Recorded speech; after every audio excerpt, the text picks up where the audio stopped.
Amin. Ya, shalom. Selamat pagi Bapak Ibu sekalian. Sudah setengah bulan kita ada di tahun baru ya, dan rupanya masih ada yang menyampaikan selamat tahun baru karena katanya 2023 belum berlangsung lama ya. Kayaknya mic-nya terlalu keras ya, atau saya yang ngomongnya kekerasan. Jangan keras-keras Feb ya, saya ngomongnya wis buanter ya, mic-nya buanter udah bingung ya. Terima kasih Mas Febri ya. Ya, hari ini kita belajar satu jemaat lagi ya, dan jemaat ini ditulis jemaat di Sardis ya, dan dimana ini ada di Wahyu 3 ayat yang pertama sampai dengan ayat yang ke-6 ya. Bisa kita buka di Wahyu pasal 3 ayat 1 sampai 6. Ini jemaat Sardis ya. Kita akan baca bersama-sama secara bergantian supaya nggak ngantuk di pagi hari yang cukup dingin ya.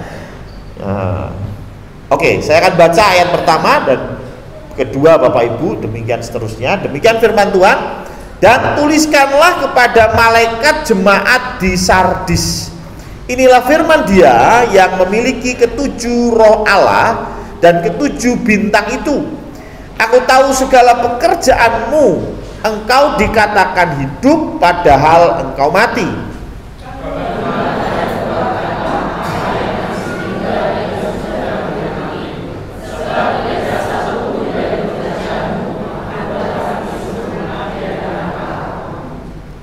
Karena itu ingatlah bagaimana engkau telah menerima dan mendengarnya. Turutilah itu dan bertobatlah. Karena jikalau engkau tidak berjaga-jaga, aku akan datang seperti pencuri, dan engkau tidak tahu pada waktu manakah aku tiba-tiba datang kepadamu.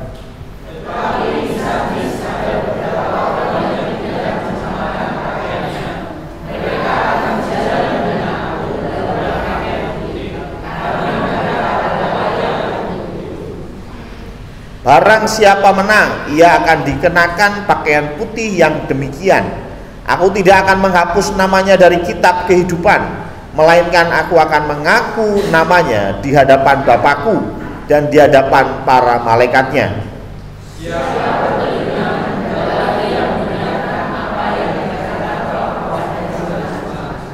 Amin ya. Jadi ini jemaat Sardis ini menarik. Menariknya apa? Boleh dikatakan tidak ada pujian bagi jemaat Sardis.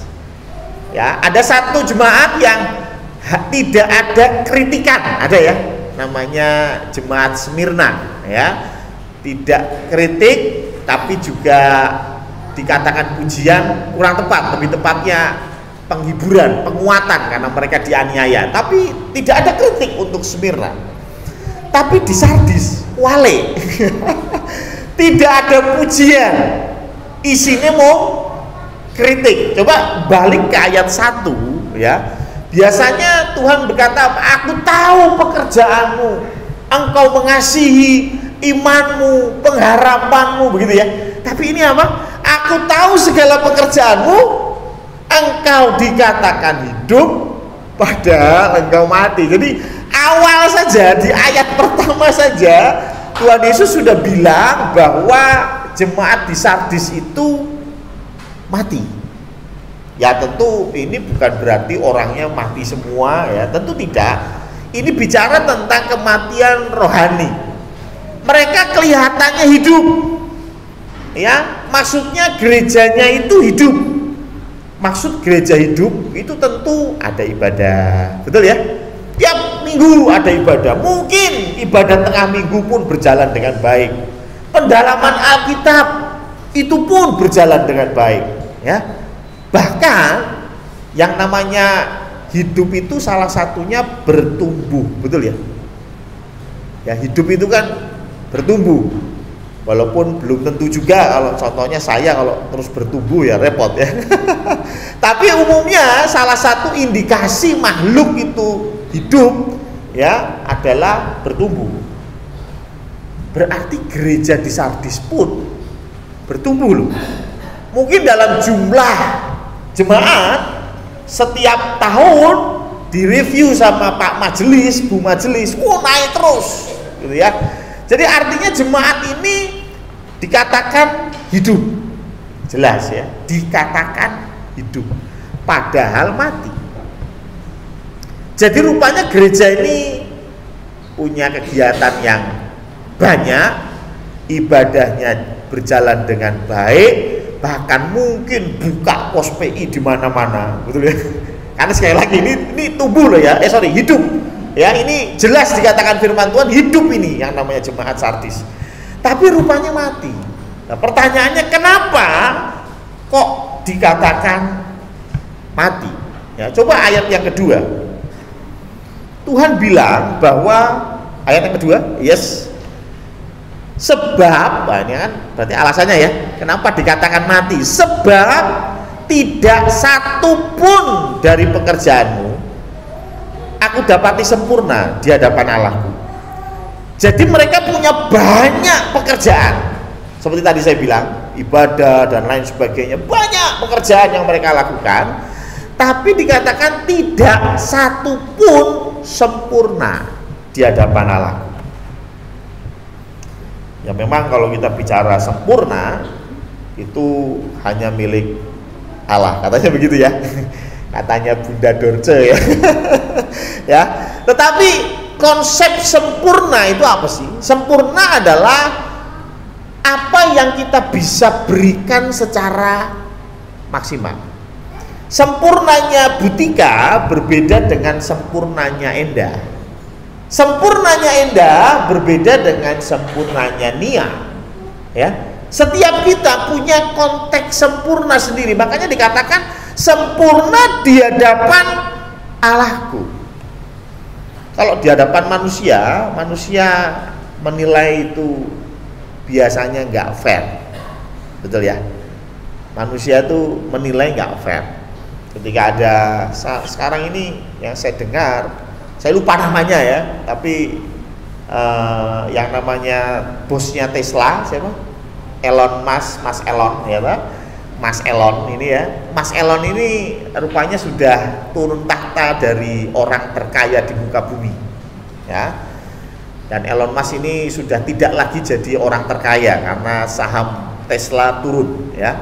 Tapi yang menarik, yang naik, yang jadi nomor satu sekarang, jujur saya lupa namanya, orang Itali.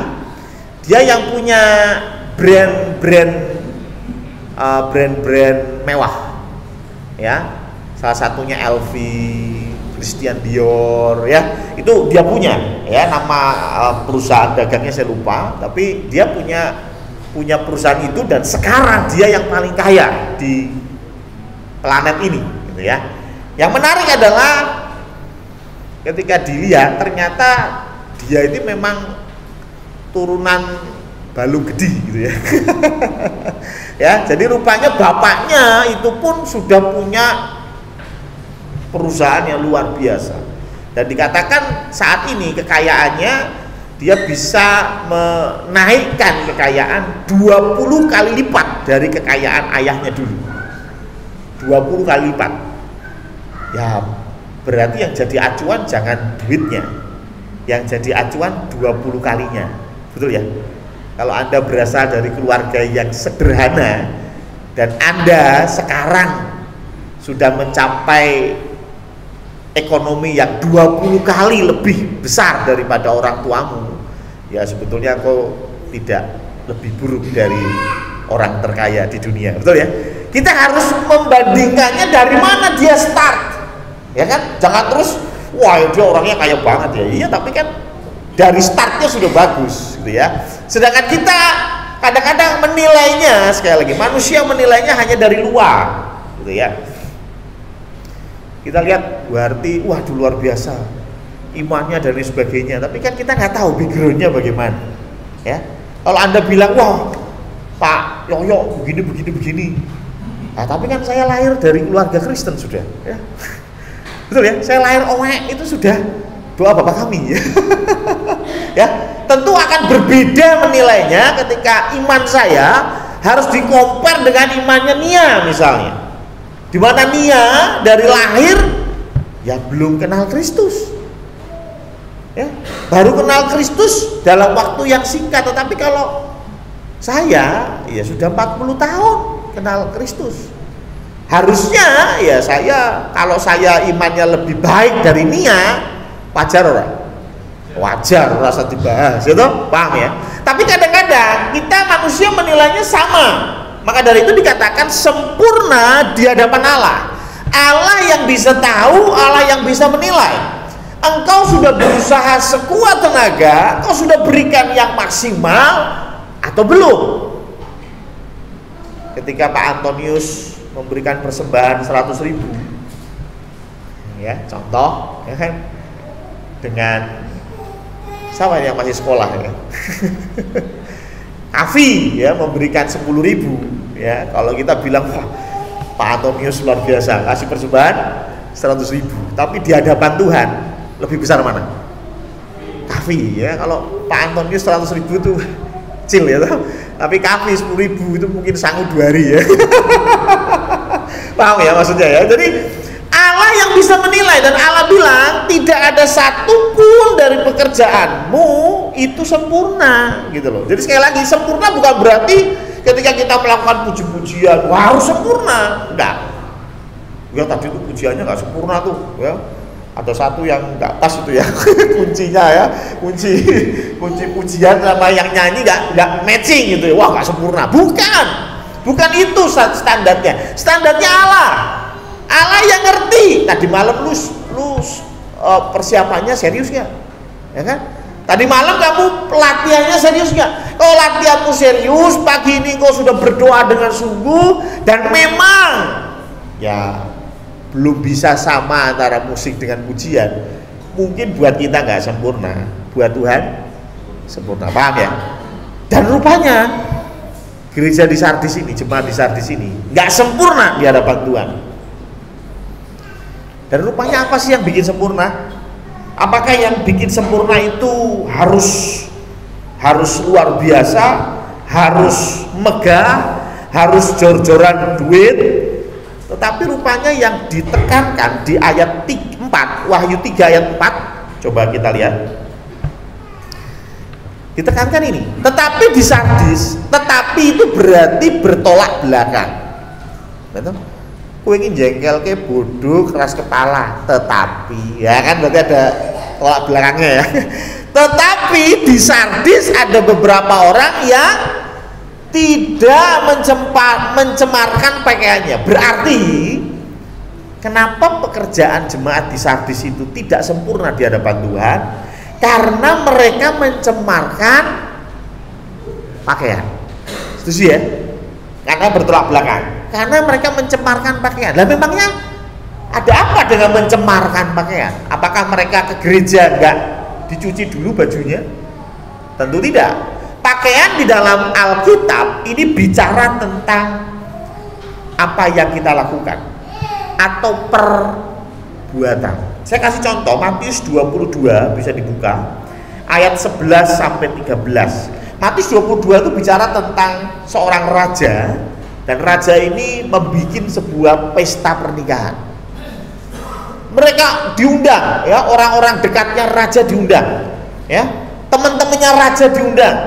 Kemudian pesta sudah siap, ternyata nggak ada yang datang. Terus raja suruh anak buahnya kayak lali gitu. Ingetin yang saya undang itu suruh datang. Rupanya yang diundang nggak mau datang, intinya begitu. Dan kemudian raja bilang, ya wis, kamu panggil orang pinggir jalan ya, ada di perempatan lagi tengok-tengok, panggil dan suruh datang ke pesta yang sudah disiapkan oleh raja. Karena lembunya sudah disembelih, sudah siap semua untuk dinikmati. Kemudian anak buahnya membawa semua orang masuk ke dalam pesta raja. Dan yang menarik ayat 11, ketika raja itu masuk untuk bertemu dengan tamu-tamu itu, ini tamu-tamu yang sebetulnya tidak diundang ya. Ia melihat seorang yang tidak berpakaian pesta. Ayat 12, Ia berkata kepadanya, "Hai saudara, bagaimana kau masuk kemari dengan tidak mengenakan pakaian pesta?" Tetapi orang itu diam saja. Ayat 13. Lalu kata raja itu kepada hamba-hambanya, "Ikatlah kaki dan tangannya dan campakkanlah orang itu ke dalam kegelapan yang paling gelap. Di sanalah akan terdapat ratap dan gertak gigi." Mau. Coba kita logika ya. Ini kan anak buahnya raja nih, yang ngajak orang sembarangan datang, sembarang, pokoknya siapa yang ada diajak datang ke pesta. Lah kok nggak pakai baju pesta dimarahin ya? Lah kan saya lagi udut di pinggir jalan. Loh kok aku bisa lagi tuh raja? Lah aku jadi tengok-tengok di pinggir jalan, anak buahmu ngomong saya disuruh ikut pesta. Paham ya? Berarti kan saya nggak salah dong. Saya pakai celana pendek, pakai kaos oblong. Nah, memang saya nggak ada persiapan pesta kok. Betul ya?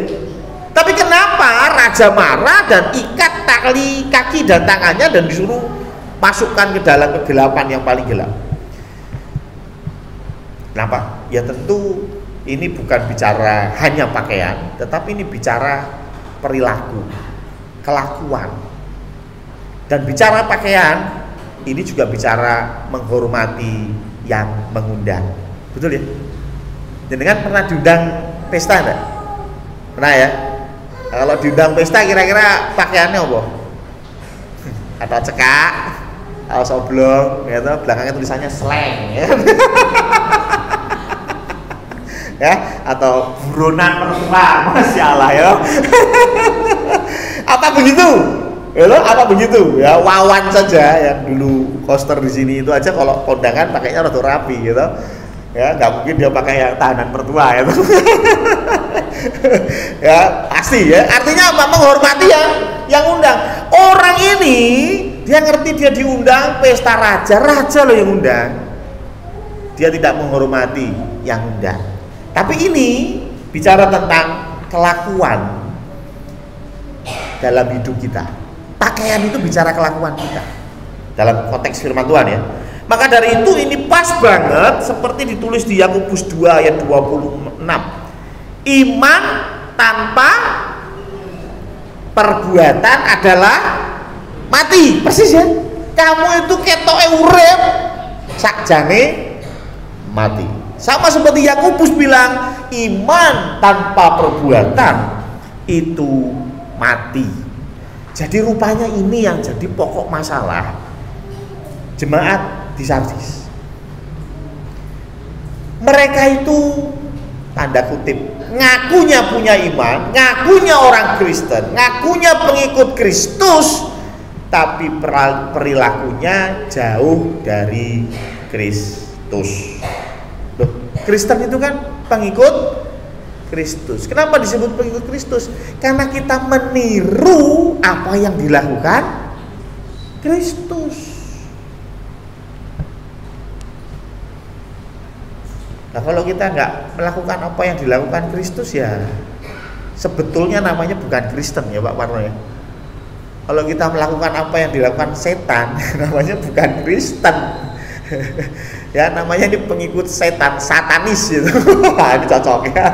Ya karena pengikut setan, ya tidak apa-apa kalau Anda memang pengen jadi satanis. Tapi kalau Anda mengaku Anda Kristen, maka ada konsekuensinya apa? Ya perilakumu harus seperti Kristus. Harus seperti Kristus. Dan itu yang tidak didapati Tuhan di jemaat di Sardis. Pakaianmu kotor. Kotor dengan apa? Ya perilakumu, dosamu yang terus menerus engkau lakukan. Masih mending Efesus. Efesus Tuhan seletiknya cuma apa? Kamu tuh tidak punya kasih, gitu ya.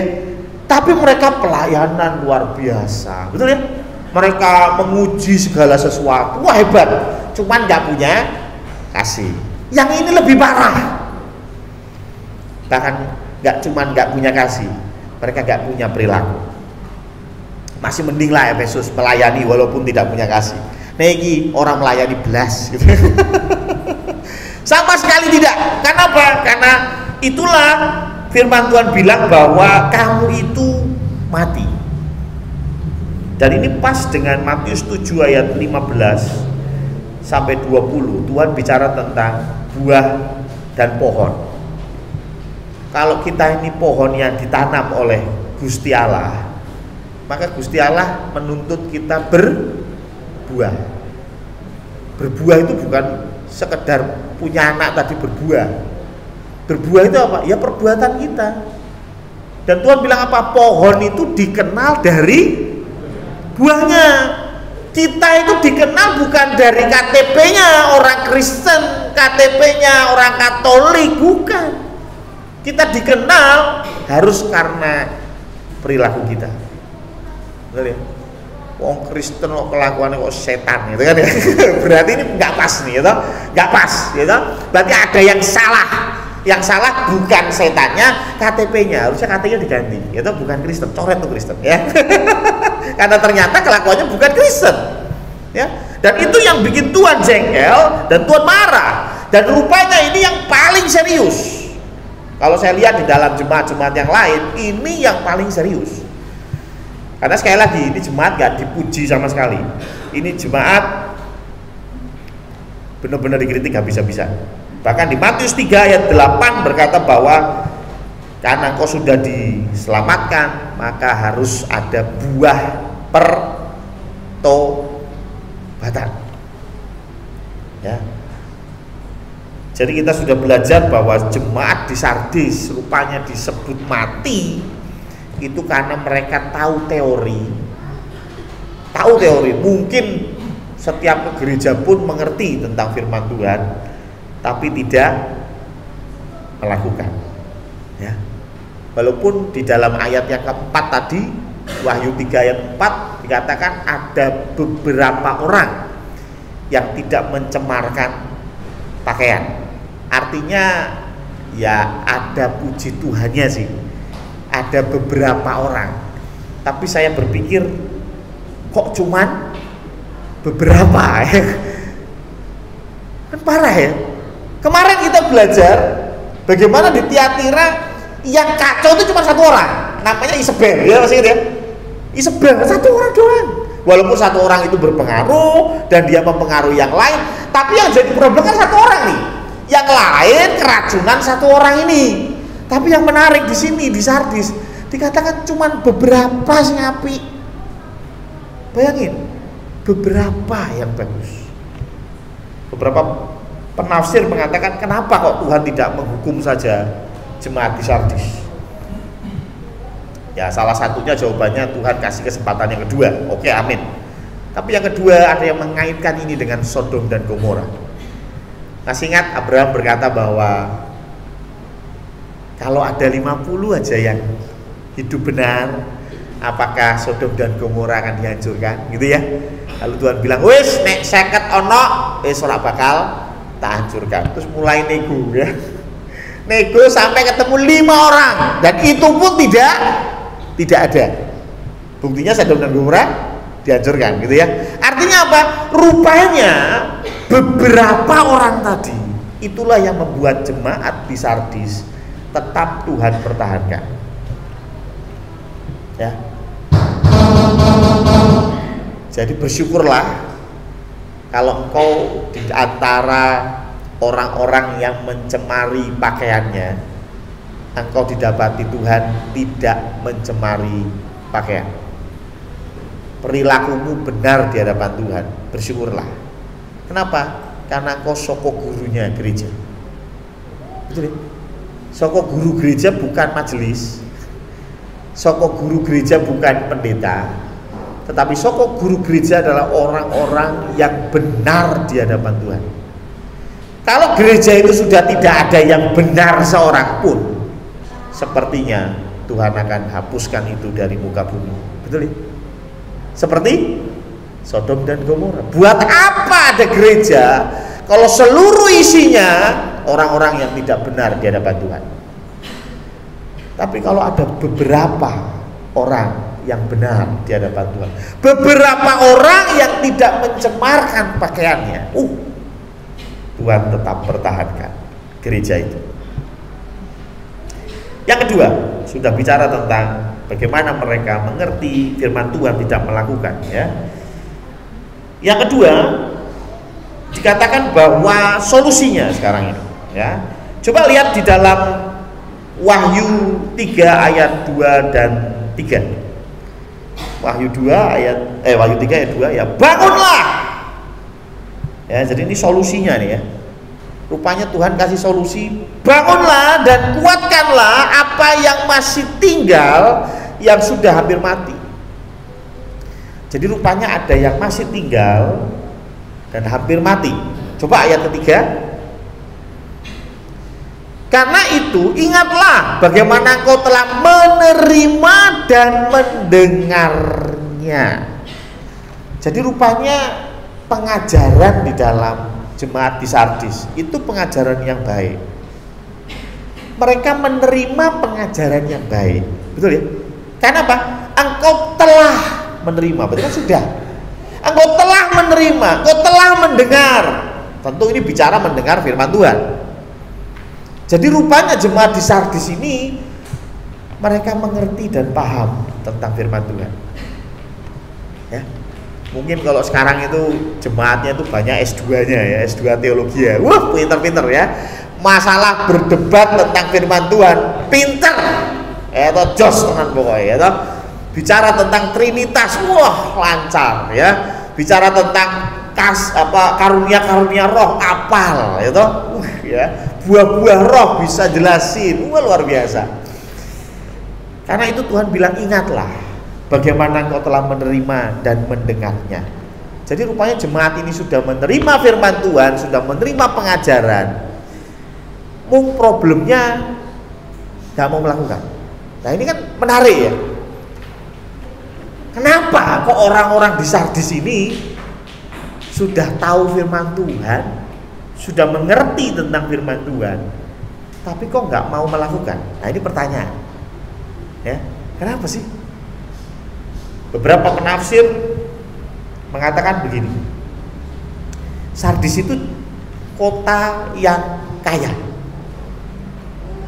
ya Sardis itu kota yang kaya, karena itu kota perdagangan, dan kota ini juga kota yang aman, ya karena ada di atas bukit. Ya, jadi kalau naik itu harus kerenggosan dulu gitu ya. Jadi kalau mau diserang sama tentara itu dari atas sudah kelihatan. Wah ini ya, tentaranya lagi naik ya, kelihatan ya. Jadi lebih aman ya. Nah, karena itu aman dan kaya, nyaman ya, sehingga orang-orang di sana atau jemaat di Sardis merasa bahwa tanpa melakukan firman Tuhan pun hidup mereka sudah baik saja. Betul ya? Kan biasanya biasanya kalau sudah kecetok gitu ya. Wis kekiran be anak, kekiran be suami, kekiran be istri, baru dikasih tahu Pak Pendeta. Ya, makanya lepaskan pengampunan. Oh yus Pak Pendeta, saya mau bertobat. Saya mau melepaskan pengampunan. Kenapa? Wis kecentok. Paham ya? Wis kecentok ya. Sudah kecentok, sudah kekiran panjang, sudah nggak kuat, sudah pusing, bahkan sudah melahirkan stroke dan jantung. Ya. Wah, sudah banyak sekali yang jadi korban, baru mau bertobat. Kenapa? Karena hidupnya tidak baik-baik saja. Tapi rupanya jemaat di Sardis ini everything is okay. Uang aman, keamanan terjaga, gitu ya. Hidupnya baik-baik saja gitu ya. Jadi mereka merasa, loh, saya nggak perlu melakukan firman Tuhan, ya hidup saya baik-baik saja. Kadang-kadang beberapa gereja bahkan mengaitkan berkat dengan apa yang dilakukan. Ya. Kalau usahanya menurun, Pak Pendeta bilangnya apa?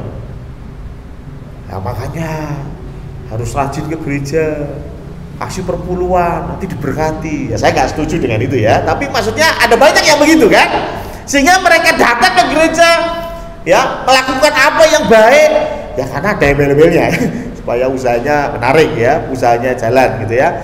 Tapi yang di jemaat Sardis ini rupanya hidupnya baik-baik saja. Itulah mengapa kenyamanan hidup ini jadi tantangan tersendiri buat orang Kristen. Orang Kristen mula-mula itu dikejar, dibunuh, dipersekusi atau dianiaya. Ratusan ribu orang Kristen mati beradu dengan singa. Ribuan orang dibakar hidup-hidup pada zaman Nero.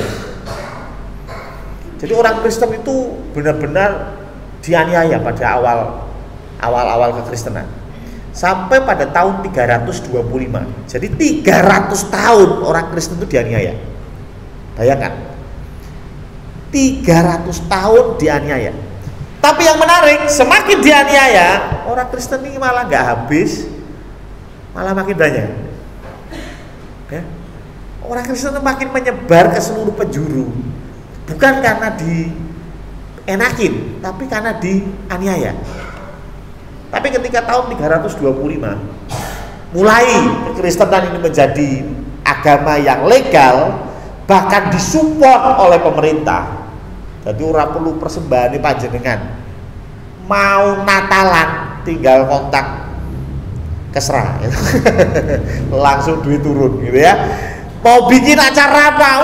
Minta Jokowi langsung turun. Itu acara Natal, acara apa? Woi, zaman itu 325 pemerintah Konstantin support gereja. Apa yang terjadi? Pertumbuhan moralitas gereja turun drastis. Mulai banyak perpecahan. Ya itu setelah tahun 325. Ya, bahkan yang namanya Lutheran, ya jadi di dalam Kristen itu ada faham Lutheran. Ya, paham Lutheran sama paham Calvinis. Podo-podo wong Kristen. Podo. Satu alirannya Lutheran, satu alirannya Calvinis. Itu di Inggris bunuh-bunuhan. Bunuh-bunuhan. Enggak cuma saling mencaci maki, enggak, bunuh-bunuhan. Podo Kristen nih. Kenapa? Ya karena mereka nyaman. Moralnya turun. Ya. Ketika mereka nyaman, moral turun. Itulah mengapa kemungkinan sekali lagi ini tafsir. Jemaat di Sardis itu nyaman. Dan artinya mereka kaya. Dan terkadang orang kaya ini merasa duit bekerja untuk dia. Betul ya? Maaf ya, ini yang kaya ini mungkin agak tersinggung, tapi ya enggak apa-apa lah ya. Jadi orang kaya itu punya konsep, kenapa sih orang itu bisa kaya? Simple. Orang kaya itu pemikirannya bukan dia yang kerja buat uang, tapi uang yang kerja buat dia. Selama Anda kerja buat uang, sebetulnya Anda belum kaya. Ya toh? Orang kaya itu uang yang kerja buat dia. Dia nggak mau kerja, uang yang kerja. Itu orang kaya. Dan konsep pemikiran itu dibawa masuk ke gereja. Maksudnya apa? Ya, saya kan bisnismen, ya sibuk. Ya, yang penting saya support gereja lah. Ya, saya support gereja butuh berapa? 1 miliar. Cair. Tapi kalau saya disuruh pelayanan ya kan sudah kasih support gereja. Saya ikut panitia JA50. Ya musik lah. Sibuk saya. Kata, ya biar uang saya yang bekerja lah. Ya. Karena konsepnya orang kaya begitu, uang yang bekerja, bukan dia yang bekerja untuk uang. Sekali lagi itu bagus, saya pun mendukung kalau bapak ibu punya konsep uang bekerja untuk Anda, bagus. Atau buka kos-kosan, itu kan uang bekerja ya, kita tidur duit datang, ya pinter ya. Ya, timbang jadi karyawan terus kan repot juga ya. Tapi uang bekerja buat kita bagus. Tapi konsep itu nggak bisa masuk ke gereja, bapak ibu, nggak bisa. Yang Tuhan butuhkan bukan duitmu, yang Tuhan butuhkan siapa? Ya Anda. Ya, tapi orang kaya, wah mau nih mission trip ke Salatiga, kita mau mengunjungi panti jompo misalnya. Masa kurang melusnya, butuh duit berapa? 20 juta, kasih. Yang pergi yang lain. Yang mengalami pengalaman dulang wong jompo, melihat bagaimana mereka hidup, Yang mengalami siapa? Yang lain. Yang punya duit tadi mengalami? Enggak. Ya. Sebetulnya pengalaman-pengalaman itukah yang membuat kita jauh lebih baik dan jauh lebih mudah bersyukur. Betul ya?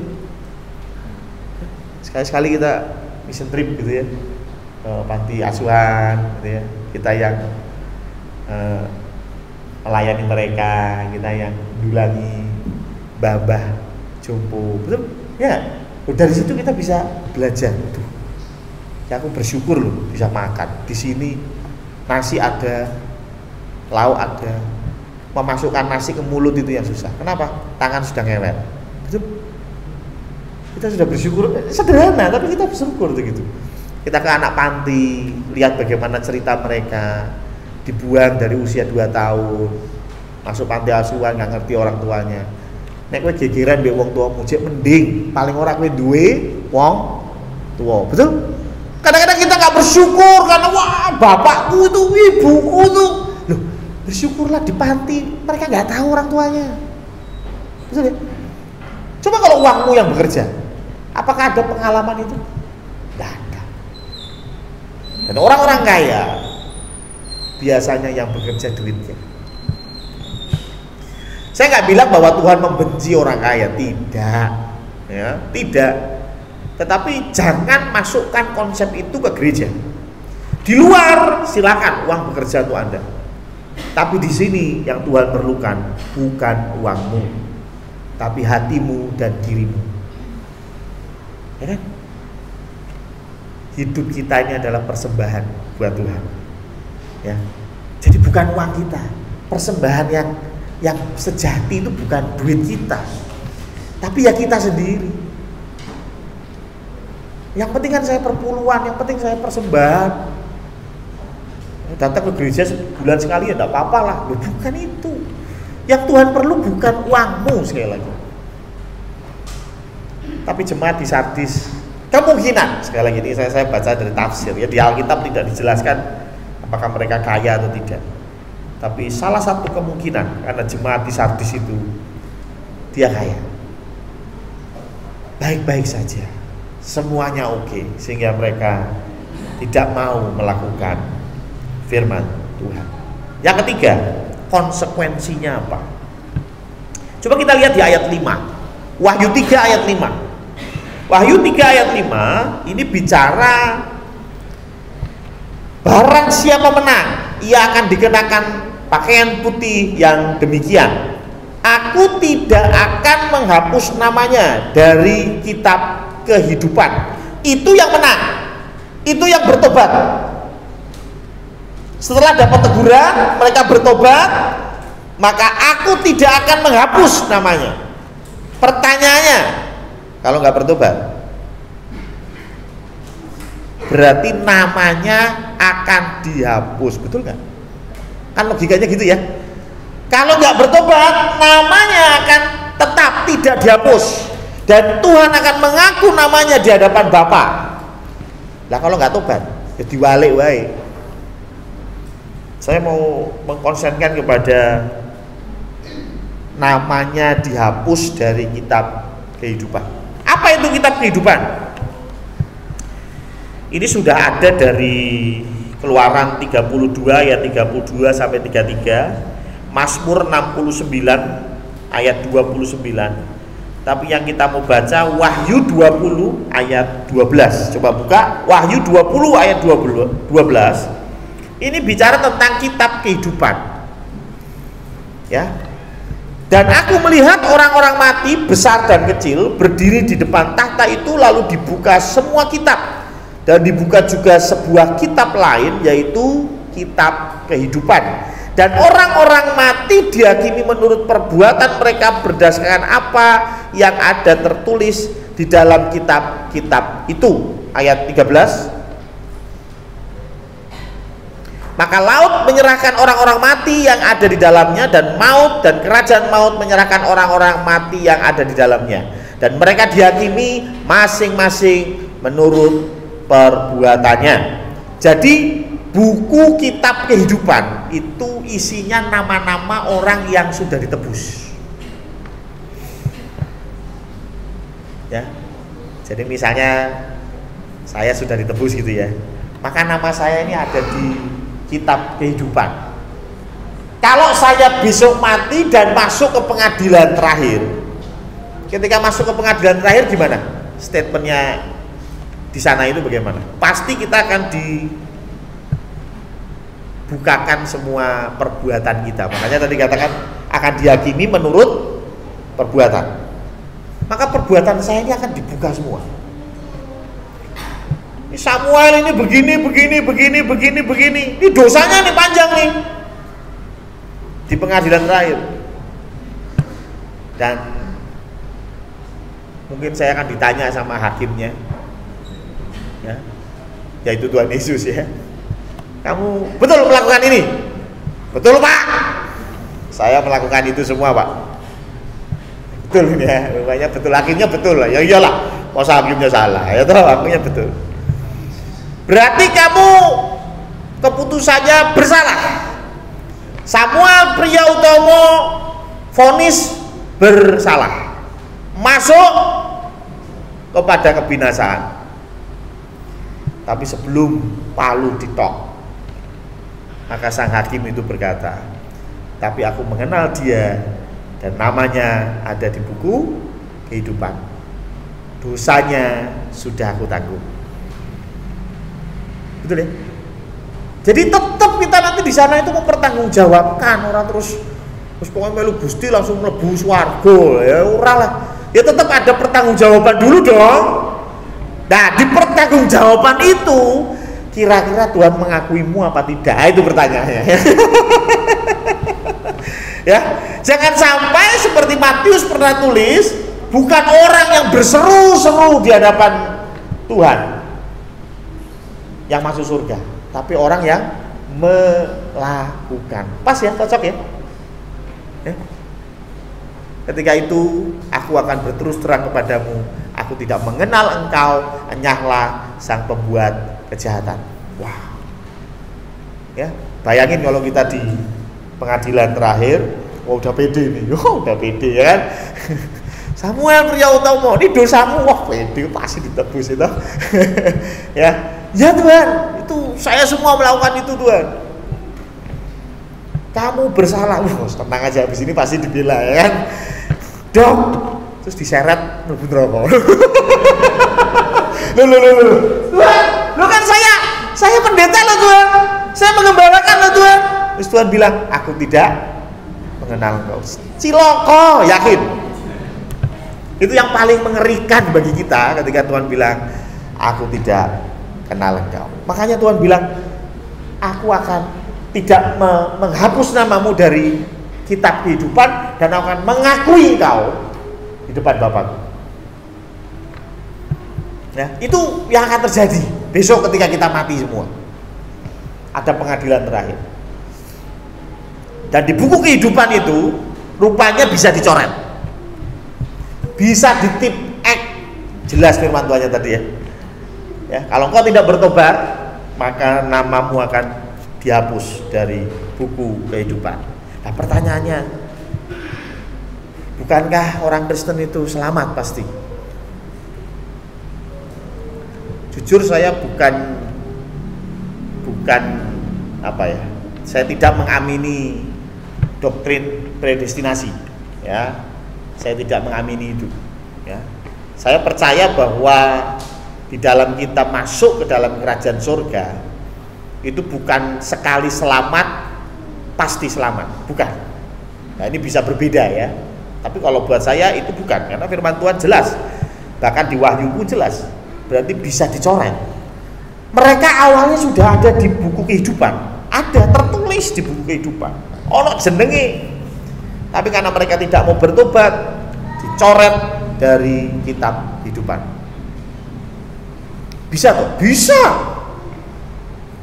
Loh kok bisa, kan bukannya Tuhan itu berkata bahwa sekali selamat pasti selamat. Tuhan berkata bahwa Allah Bapa yang memegang tangan kita, ya.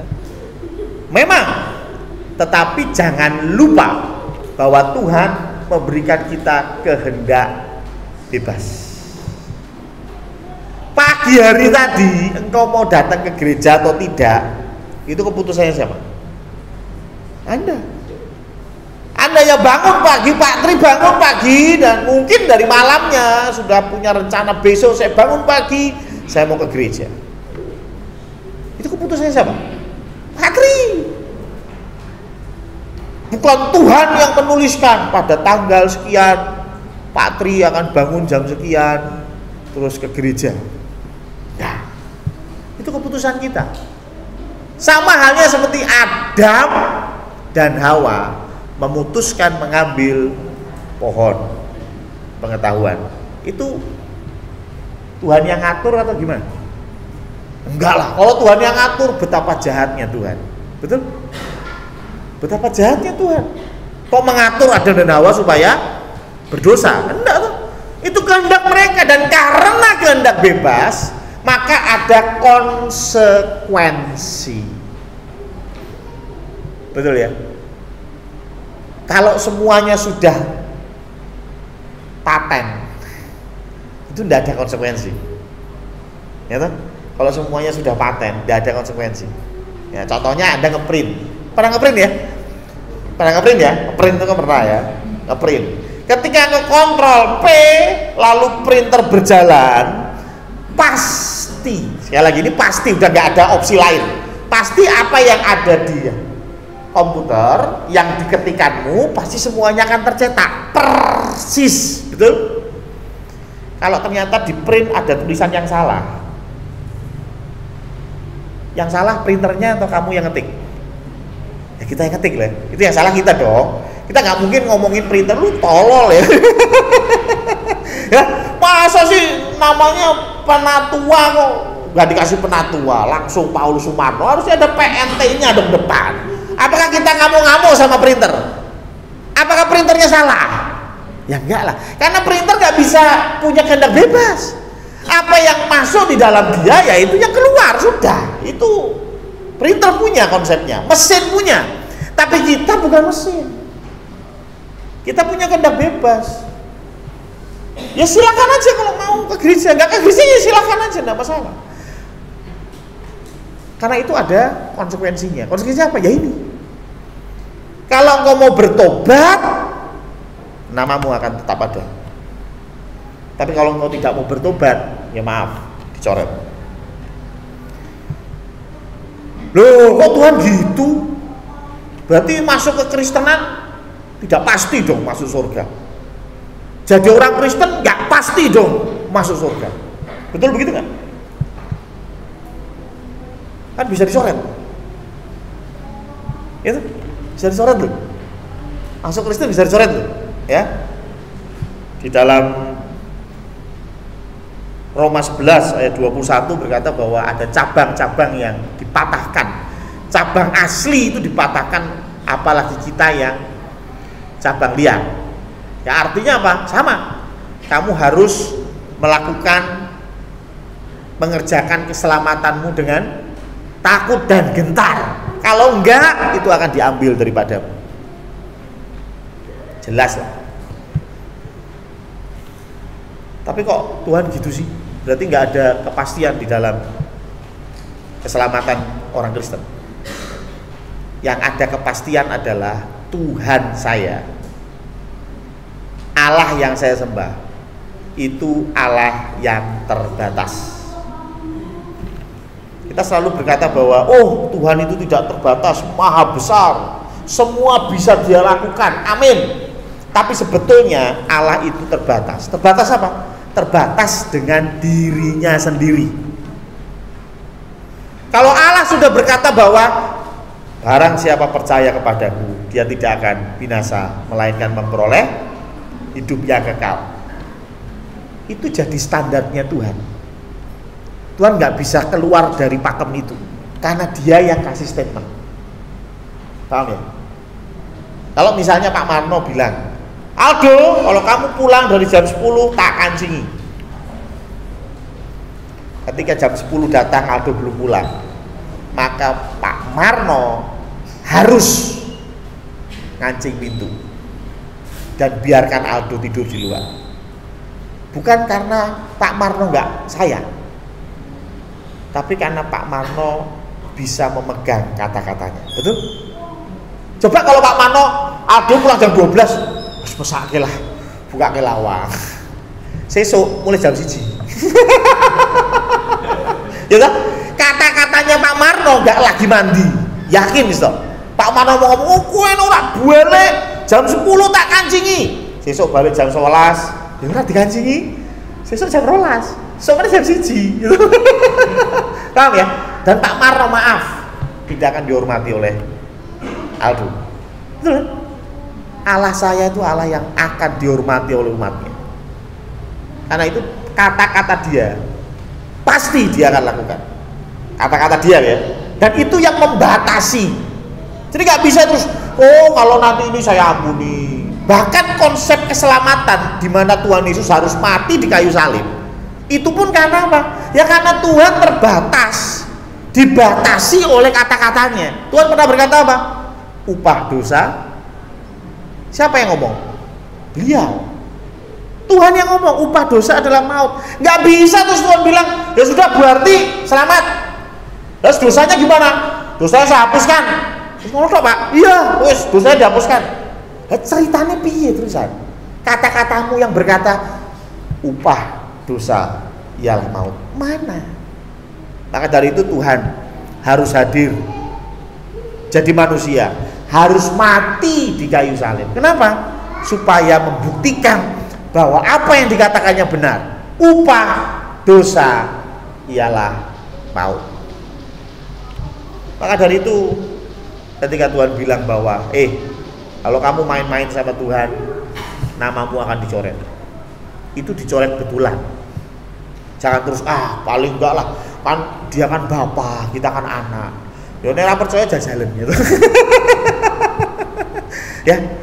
Kalau nggak percaya jajalan. Kenapa? Karena firman Tuhan terlalu jelas berkata bahwa pohon dikenal melalui buahnya. Ayo, bagi kita yang perbuatan kita masih jauh dari firman Tuhan. Ngerti firman Tuhan, ngerti ayatnya, apal semua.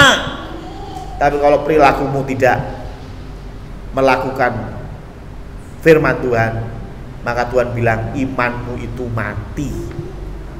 Kamu ke gereja percuma, karena sebetulnya engkau mati. Dan matinya kita bukan salahnya Tuhan, salahnya kita. Jangan pernah berkata, oh berarti Tuhan gagal menyelamatkanku. Bukan. Ono lagune kan, dia tak pernah gagal. Loh iyalah, Tuhan gak pernah gagal. Pak Darto membesarkan anak-anaknya. Maaf kata, kalau salah satu tidak sukses, dicek dulu. Tidak suksesnya kenapa? Apakah karena Pak Darto atau karena anaknya sendiri yang dablek? Betul nggak? Wis dikandani, wis diarahke, ya ora dilakokno. Ya semoga kerso. Betul Pak Darto? Ya kan? Pak Marno sudah membesarkan 2 anak, pasti dari awal sudah ngarahke, sudah memberikan pendidikan. Tapi selanjutnya ya terserah anaknya.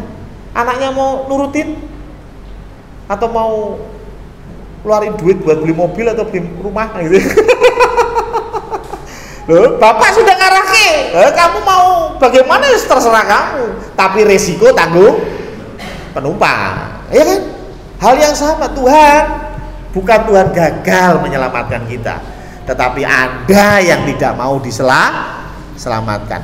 Jangan jadikan Tuhan kambing hitam. Ayo, kita tidak hanya belajar firman Tuhan, tetapi ayo kita melakukan firman Tuhan. Dan percayalah, itu menjadi kesaksian yang luar biasa. Sebagai penutup, ada cerita seorang ibu itu setiap hari bahkan ke gereja. Selasa ikut doa, Rebu ikut PWK, Kamis ikut PPK, ya toh, wah, Jumat ikut KPK, ya Sabtu JKK, ya toh, Minggu Genji, waduh, pokoknya setiap hari datang ke gereja. Wow, luar biasa.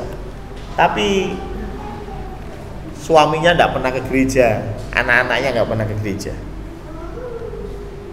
Dan selidik punya selidik, karena si ibu ini di rumahnya kualat. Si ibu ini di rumahnya sama suami tidak menghormati suaminya. Pendetanya ngomong, "Bu, lah percuma toh. Jenengan ke gereja, tapi di rumah suami dibentak-bentak, anak dibentak-bentak. Saya ini kepahitan Pak Pendeta. Suami saya tuh dulu begini cerita no kabeh komplit. Biasanya kalau perempuan itu kan punya database ya. Ya, punya database ya. Oh, tenang aja, itu tinggal diklik sekali keluar semua. Berat, itu cerita setengah jam. Ya cerita sama Pak Pendeta ini mau ngantuk, ya wes. Pak Pendeta cuma bilang apa? Ya wes, Bu, ampuni. Bu, ampuni. Ibunya bilang apa? Ya ampuni. Emangnya saya Tuhan Yesus? Terkadang kita mengatakan bahwa ya yang bisa mengampuni cuma Tuhan Yesus, saya sih nggak bisa, gitu ya. Tapi coba bayangkan kalau ibu ini bertobat, dia berubah, suaminya dilayani dengan baik, anak-anak dikasihnya dengan tulus, jadi saksi nggak? Oh pasti.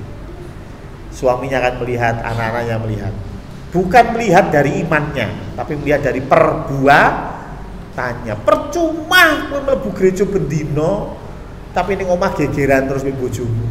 Betul? Gegeran terus mbek anak-anakmu. Buat apa? Gegeran terus mbek tanggomu, hobine gibah. Ya, pagi-pagi nongkrong di warung soto gibah. Ya, buat apa gitu ya? Kenapa? Sekali lagi kita akan dilihat dari perbuatan kita. Kita akan dilihat dari buah kita. Walaupun Tuhan bisa melihat hati, tapi sesama mau melihat buah yang kita hasilkan. Ayo kita melakukan perbuatan-perbuatan yang selaras dengan firman Tuhan. Amin. Mari kita tundukkan kepala, kita berdoa. Ya, Bapak Ibu Saudara kasih Tuhan, sebelum kita akan mengakhiri ibadah kita pada pagi hari ini, ada beberapa warta yang perlu mendapatkan perhatian kita semua.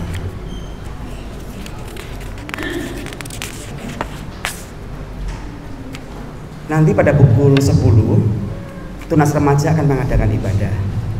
Dan kemudian pada sore harinya, nanti sore pukul 3, Genji kembali akan mengadakan Genji ibadahnya diliburkan ya.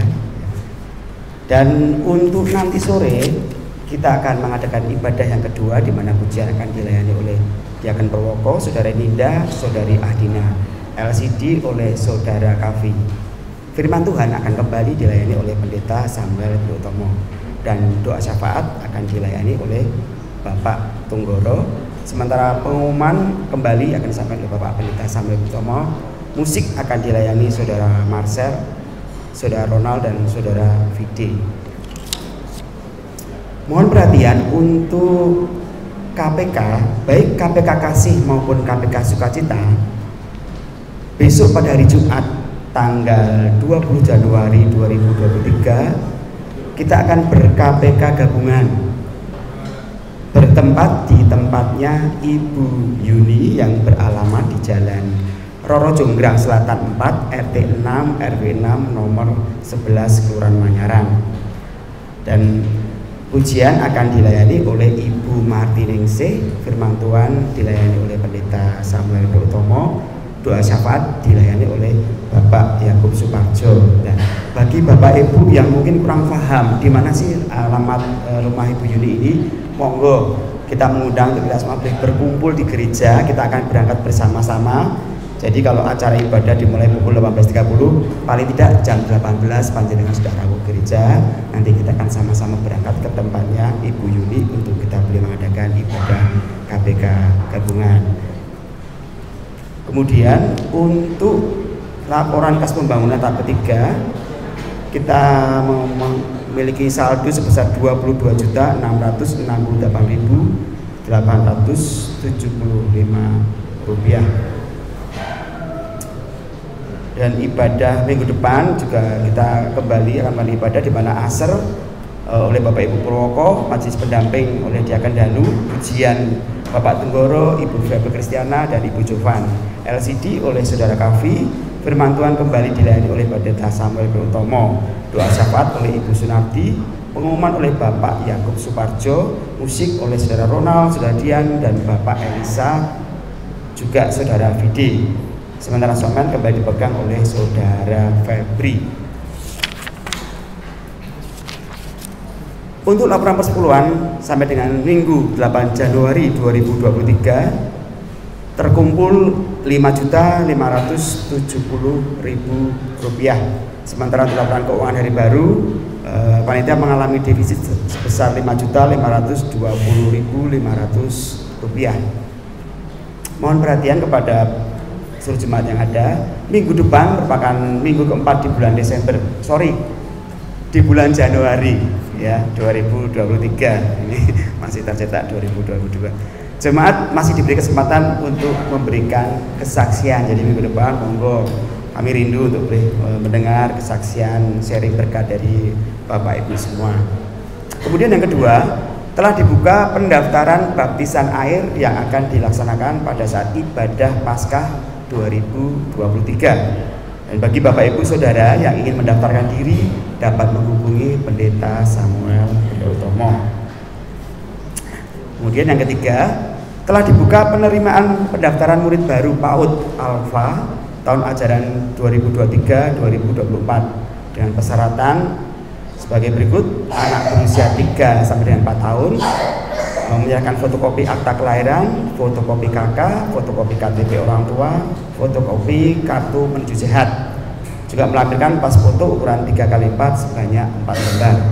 Dan bagi Bapak Ibu Saudara yang memiliki putra putri maupun mungkin kerabat, saudara, tetangga yang memiliki putra putri 3-4 tahun dan mereka rindu untuk boleh diikutkan dalam program PAUD ini, silakan sampaikan pada mereka untuk bisa mendaftarkan diri ke gereja melalui Ibu Ina, ya, melalui Ibu Ina di nomor yang ada.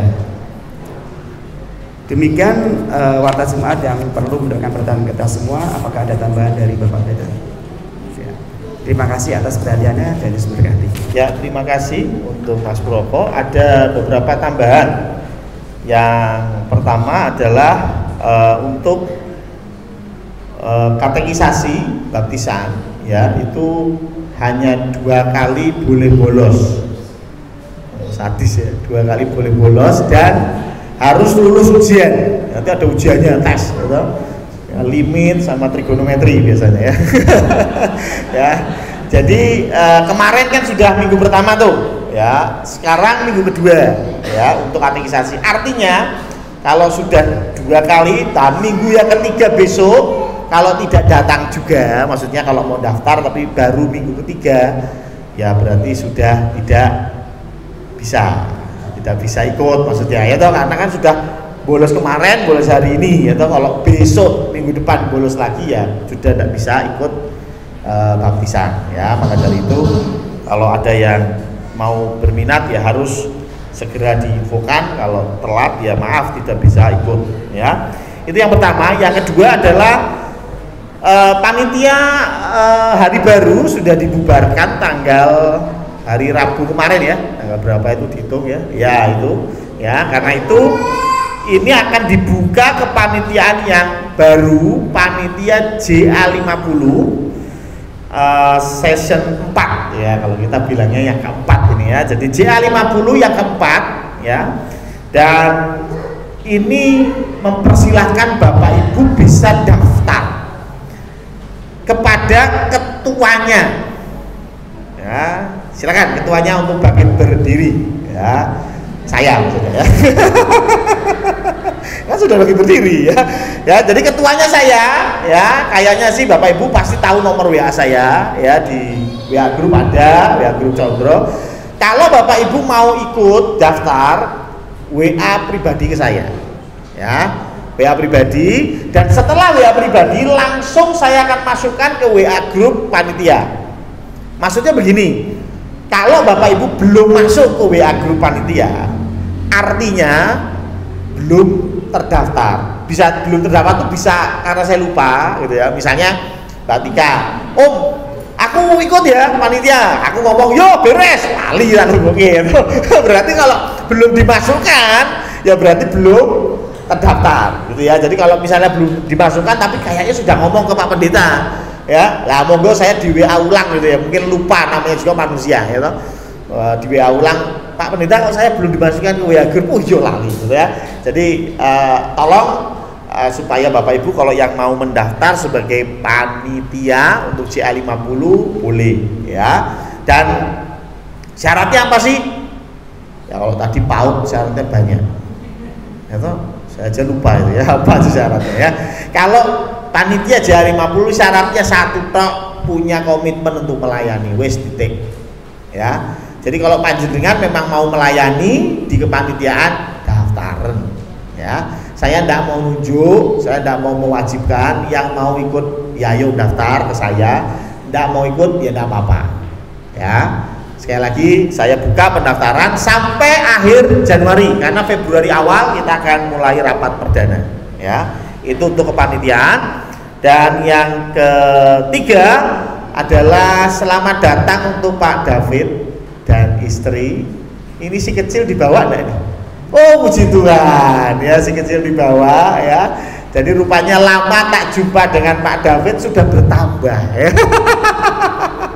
Kakaknya sudah nambah satu ya. Jadi ini anak kedua ya dari Pak David ya. Masih ada yang ketiga keempat Pak? Cukup enggak? Jangan dong ya. Kok cuma 2 itu ya? 7 gitu loh. Ya 7 kan ya angka cantik loh di Alkitab ya, 7 ya. Pak Danu aja pengen 7 ya. Ya jadi ya selamat untuk Pak David ya, untuk anak yang Tuhan sudah tambahkan, Tuhan percayakan kepada keluarga Pak David. Dan sekali lagi bersyukur saya karena panjenengan sudah bisa hadir di tengah-tengah kita ya. Dan tim musik bisa maju ke depan. Dan kita mau menyanyikan satu lagu. Ya kita nyanyikan satu lagu ya, yang lagu yang sangat fenomenal ya. Kita nyanyi. Bisa nggak ini main musiknya bisa? Ada dulu lah kita. Ya.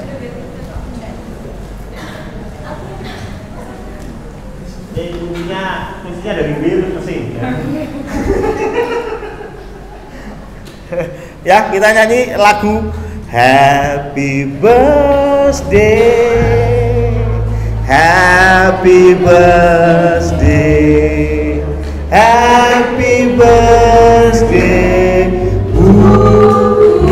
Bubun ya Tuhan ya.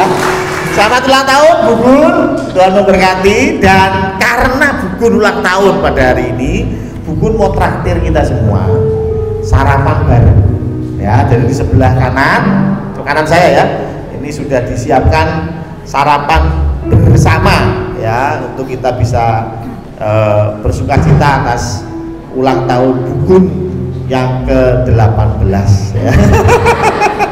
Loh, kalau perempuan kan tidak boleh disebutkan namanya ya, Saru ya, terus pokoknya 18 pokoknya lah ya. Jadi sekali lagi nanti setelah ibadah jangan lewat depan ya, kita lewat samping karena sudah dijamu oleh Bubun dan keluarga ya. Saya kira itu untuk pengumuman terakhir. Mari kita bangkit berdiri, kita akan tutup ibadah kita dengan doa.